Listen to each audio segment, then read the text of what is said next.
Hey, thanks for clicking on this video and giving it a shot, even though I am feeling a little under the weather today. I was let go early yesterday from work because I wasn't feeling so well, and I haven't done so little in such a long time today. Hey Lucy, come on, we're filming. Lucy's my cat. She's my manager here on this channel. Come on, Lucy. Hey, Lucy, ladies and gentlemen. Listen to that crowd, Lucy. Listen to that crowd. They love you. If you're new to my channel, I am a performance artist that has been out of most of their work in the year 2020 and is currently working as an in-home caregiver.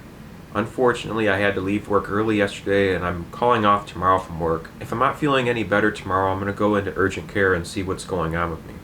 I can still taste everything just fine. I had both of my shots, so I'm not concerned that it's the unnameable or unspeakable. And typically I've been experiencing a lot of congestion lately, and that's let up quite a bit, in fact, today. But I do feel hot and cold shivers and this soreness in my joints all over and a lot of fatigue, and I can't seem to get enough sleep. I'm not sure if it's from being overworked or stressed out or what, but I would like to share with anyone who's willing to listen what I like to do to make me feel a little bit better when I'm feeling down, blue, or ill, or otherwise under the weather. One of my most favorite things to do is to watch documentaries about outer space and the cosmos. I particularly like The Cosmos, the original series with Carl Sagan, and I also like the newer one too with Neil deGrasse Tyson. I also like the random YouTube documentaries out there about the cosmos and about outer space in general. The topic of aliens is very, very fascinating to me, but it's far too speculative for my real interests. I really like to know what science... Oh, my tea's ready. Be right back. Oh wait, we can do a magical transition. Here we go. Oh, both my hands were taken up. Let's try this again. Ah, there we go. Well, that's very hot. We'll let that cool off, right, Lucy?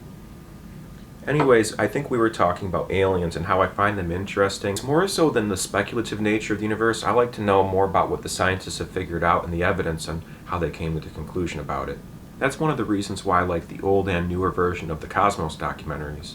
They make me feel better even when I'm feeling really cruddy because they remind me that all of this is temporary, none of it really matters, we're all very insignificant, the universe has been around for a very, very long time and we're only around for such a small fraction of that time.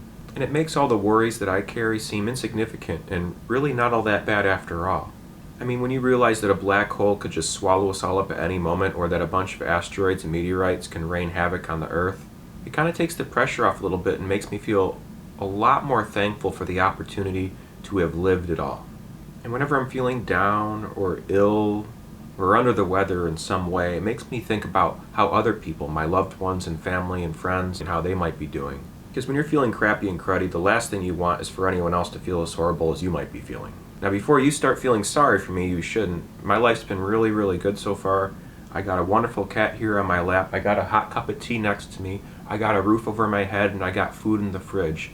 I got a lot of things to be thankful for. I'm still relatively young, I got a whole life ahead of me. Unless, of course, if a black hole sucks everything out of this existence, or meteor showers rain havoc on Earth, or some catastrophic events happen globally, or if I catch some disease and have to pass away. All in all, I can't be upset at having the opportunity to have lived it all and to have spent time with this wonderful cat here and to have done all the things I've done in this life. And yes, I have been sicker before. I'm just feeling very, very exhausted, fatigued, and just cruddy. I have in the past felt much sicker than I currently do now. At the same time, though, I still don't want to run the risk of getting my employer sick by going into work tomorrow. And I have been overworking myself quite a bit lately and stressing out about a lot of things that I should probably just relax about and take a look at objectively and handle appropriately. And that's number one too. Health is the most important thing that we have, and it's the thing that we take for granted the most when we do have it. So getting sick every once in a while is a very good thing, I suppose, in some sense. It's humbling. It makes you recognize that your health is a very precious thing. It's also a reminder that I need to take better care of myself and make better decisions overall. Other than watching documentaries about the cosmos and science and things like that, I also take comfort in a number of different cartoon television series. One of them is a very popular cartoon that's been around for a while called Bob's Burgers.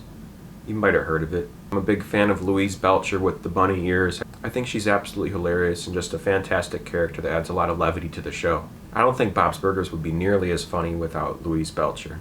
Another show I really like to watch is called Adventure Time. This cartoon series was made by a fellow named Pendleton Ward, And I think he did a very good job of creating a show that the likes of has never been seen before. Nothing quite comes close to Adventure Time. And it has one of my favorite characters out of any cartoon series or movie I've ever seen, Jake the dog.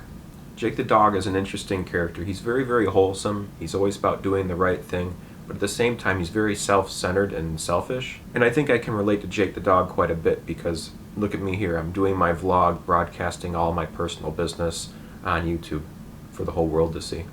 Another one I find comfort in that's very cute and lighthearted and wholesome is called Chowder. It's a cutesy show about this kid named Chowder that becomes an apprentice chef and has an incredible appetite and lives in this fantasy world where all the characters have names after food or cooking utensils or something to do with the culinary arts. There's lots of silly plays on words and plenty of cute, wholesome moments that make you chuckle and feel good. I like it. It's arguable that all three of these shows are aimed towards children, but I think that they have plenty of appeal for people of all ages. As a 37-year-old guy with a cat, I think that I get a lot out of all three of these shows, and I've seen them so many times at this point that I can fall asleep pretty easily to them.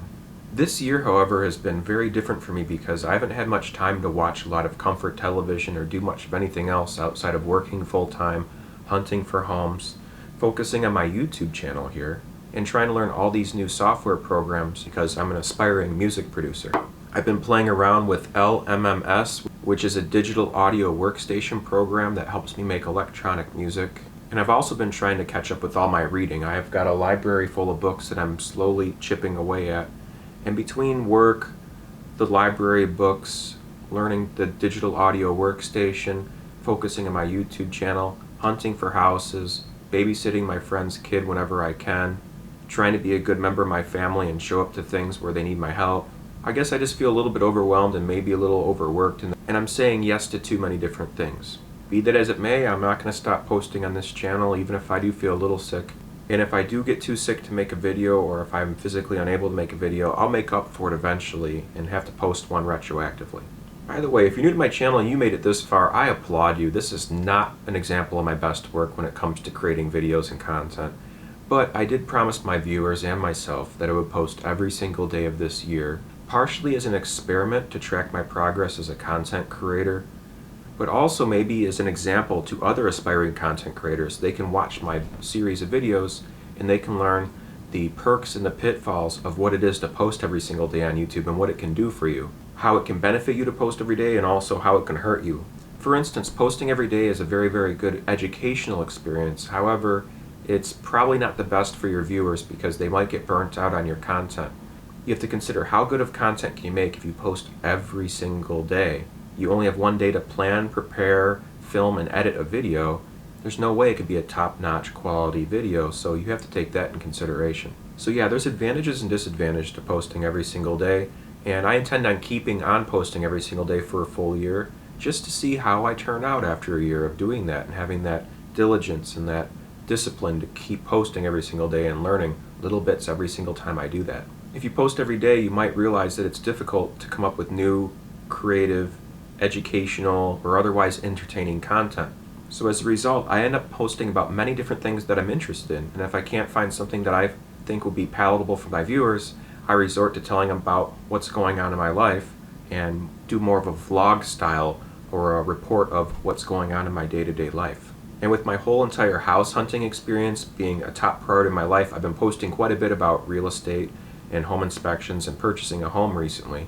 So my content's all over the place, but one thing that I do post about consistently here is my circus and flow arts tutorials that I post once a week, every Sunday night or Monday morning. So if you want to learn how to juggle balls, or juggle clubs, or contact juggle, like those crystal balls rolling around your body in different ways like that, or if you want to learn how to spin things on your finger, we call that pediddling. So when you take a ring binder or a book or anything flat and you can spin it on the tip of your finger. Or you can even learn how to use the rhythm sticks or the devil sticks. There's two hand sticks and a baton, and then you use the hand sticks like extensions of your body and flip the baton around in different ways like that. And all you gotta do is click on my playlist section here on my channel and click on circus and flow arts tutorials, or even on my contact juggling tutorials to learn how to do all those different things you saw up there. And keep in mind that it's completely free, there's no cost to you. what you can do to help me out is maybe subscribe to my channel, give me a thumbs up, or even feel free to donate to me. If you check the description below, there's a couple of links to Venmo and PayPal, and you can help support my channel and make this a little less low budget than it already is. What is it, Lucy? I think Lucy's sick of me talking in the camera now and demands more of my attention. And I'm getting pretty tired, and I think I talked your ear off long enough. Thanks very much for watching, everyone. I know this is not my most exciting video, and I know that I'm sick, and it's not necessarily fun or entertaining to watch a sick person talk about their day or what they're going through. But if you watched this far for this long, thanks for caring, and thanks for listening to what I have to say. I do really appreciate it very much. Tomorrow I might go into urgent care if I'm not feeling better, just to figure out what's going on with me. And if I do feel better, I'll call up my employer and see if they need help. And if they don't need help, I'm going to take the day off to just relax, stretch out, get some nice light exercise, hydrate, and eat some healthy, wholesome, delicious food, and maybe catch up on some comfort television in the afternoon. But I probably shouldn't make plans for tomorrow. What I should do right now is just take care of my needs, and that is going to go take a shower, brush my teeth, and lie down and go to bed after I'm done editing this stuff. So thanks very much again for watching. Remember to never give up. Do your best, stay true to you, and be amazing. All you gotta do is be yourself. Thanks for watching, folks. Good night.